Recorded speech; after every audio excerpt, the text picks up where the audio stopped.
I'm standing here with Flexitron Shawn RHODEN, who is not competing here at the Arnold this year.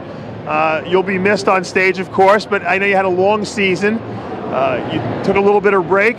Obviously, the Olympia is your goal now. You want to win that Olympia. You want to beat Phil Heath.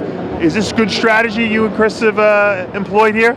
I mean, my pockets is a little bit light, but yeah, you are losing some money here. That's for sure. You know, yes, I want to beat Phil Heath, and not just Phil Heath.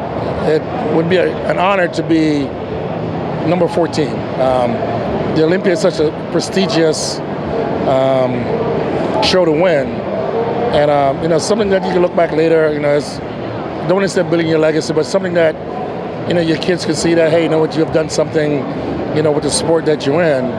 You know, but since 2012, Phil had pissed me off. And was this past Olympia a disappointment for you? Because you really had a chance there. You kind of, a lot of us thought, I thought after prejudging you were winning. I mean, this had to be probably the closest you've come to winning the Olympia. Tell us what was going on in that heart. After prejudging, great competition, yes. You know, I felt as if I was in a position to be Mr. Olympia. It was a little bit heartbreaking, but at the same time, it was a great learning experience. Whereas next time, just don't leave anything for chance. And I think this year is going to be a lot more fun. I'm very excited, and I'm hoping Phil is listening to this because, oh boy. Now, let me ask you this question. Kai Green sat the Olympia out. He's doing this Arnold Classic. We haven't seen him on stage since the Prague Pro, where he dropped out after prejudging in 2014. What do you think is going to happen? Do you think we're going to see the best Kai? Do you think we're going to see a good enough Kai to win, or do you think Kai might self-destruct? I think the best Kai was 09, when he was just ridiculous. And I don't think we'll ever see another version of that Kai Green. But this would be a good opportunity for him to reinvent himself and come out and say, you know, here I am. But then you have the Olympia. He still has to go back. And I think, you know, not saying that has been his biggest obstacle, but sometimes it plays with your head when you keep going back, and then you have someone like Phil that gets in your head. Yeah. You know, for me, Phil knows he's never going to get in my head because I just don't give a shit. Which is the right attitude to have, because there's nothing you can do about it. There's nothing you can do about, you know, he knows I'm coming, but I just feel that at some point, you know, if Kai's going to reinvent himself. Are you in Phil Heath's head? I know I am.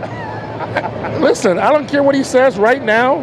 He's checking my IG page to see what I'm doing.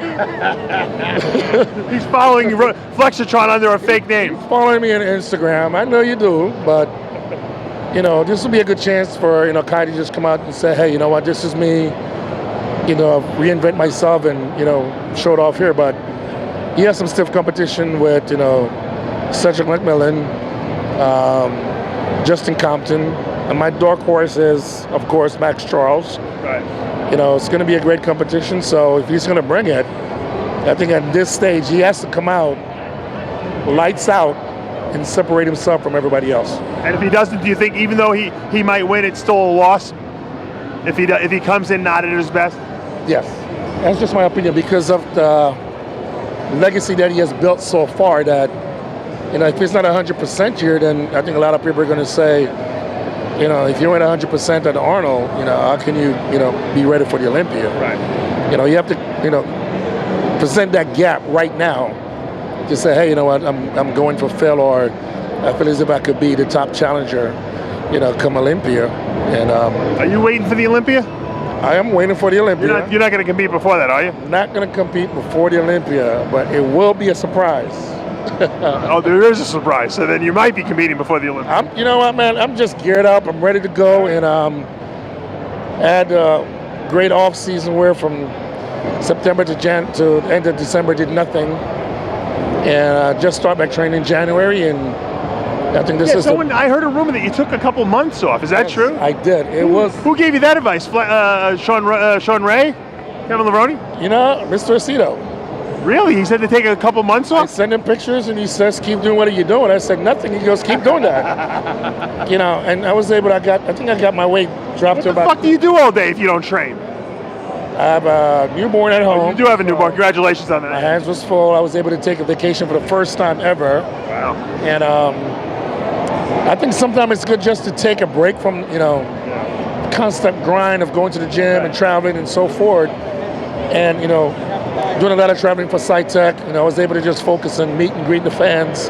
And now it's back to work. And I feel refreshed. You still look huge. I'm up to 290 now. So, as I said, in this Olympia, I feel as if I'm going to do something, this is the time to do it. All right. Good luck, man.